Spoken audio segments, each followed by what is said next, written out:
జగన్మోహన్ రెడ్డి గారు విజయవాడ పర్యటనలో ఒక దేవికారెడ్డి అనేటువంటి ఒక పాప వచ్చి జగన్ని ఫోటో దిగుదామని అడిగితే దాన్ని ఈ రోజున కూటమి ప్రభుత్వంలో ఉన్నటువంటి ఏదైతే ఐటీడీపీ అనేటువంటి సోషల్ మీడియా దీనిలో వెబ్సైట్ ద్వారా రకరకాలుగా ట్రోల్ చేస్తా ఉన్నారు. పాప దిగింది ఫోటోనే. ఆ పాప ఫోటో అడిగినందుకు జగన్మోహన్ రెడ్డి గారు కూడా కాదనలేక ఆప్యాయతగా దగ్గర తీసుకున్నటువంటి పరిస్థితి మనందరం కూడా గమనించాం. కానీ దీన్ని ట్రోల్ చేయాల్సిన అవసరం ఏముందని అడుగుతా ఉన్నాం. ఇవాళ ఆ పాప 8వ తరగతి చదువుతా ఉంది.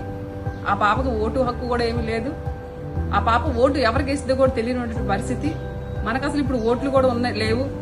కానీ ఈ రోజు ఎందుకు అంత ట్రోల్ చేయాల్సిన అవసరం అడుగుతా ఉన్నాం. అంటే జగన్మోహన్ రెడ్డి గారి మీద ఉన్నటువంటి అభిమానాన్ని ఎవరు కూడా బయటికి చెప్పకూడదా అనేటువంటి కార్యక్రమాల్ని ఈ రోజు మీరు తీసుకొస్తున్నారు అనేటువంటిది అర్థమవుతా ఉంది. నిజంగా ఈ రోజు ఆ కుటుంబం బిక్కుబిక్కుమంటా ఉంది. మా పాప ఫోటో దిగటం ఏంటి, ఇంత ట్రోల్ చేయాల్సిన అవసరం ఏముంది అని చెప్పేసి. ఎందుకంటే ఆ పాప రవీంద్ర భారతి స్కూల్లో 8వ తరగతి చదువుతా ఉంది. కాకపోతే వీళ్ళేం చేస్తా ఉన్నారంటే బయటికి ఢిల్లీ పబ్లిక్ స్కూల్లో చదువుతా ఉంది అనేటువంటి చెప్తా ఉన్నారు. ఒక అపార్ట్మెంట్ లో అద్దెకు ఉంటున్నటువంటి వీళ్ళ కుటుంబాన్ని ఆ అపార్ట్మెంట్ మొత్తం కూడా వీళ్ళదనేటువంటి ట్రోల్ చేస్తా ఉన్నారు. తల్లి తండ్రి ఇద్దరు కూడా ఒక షాప్ లో తండ్రి, ఒక కాలేజీలో వర్క్ చేసుకుంటుంది తల్లి. మరి దీన్నందరూ కూడా లేనిపోయినటువంటి వేరేగా కల్పితాలు చేయాల్సిన అవసరం ఏముంది మహిళల మీద అడుగుతా ఉన్నాం.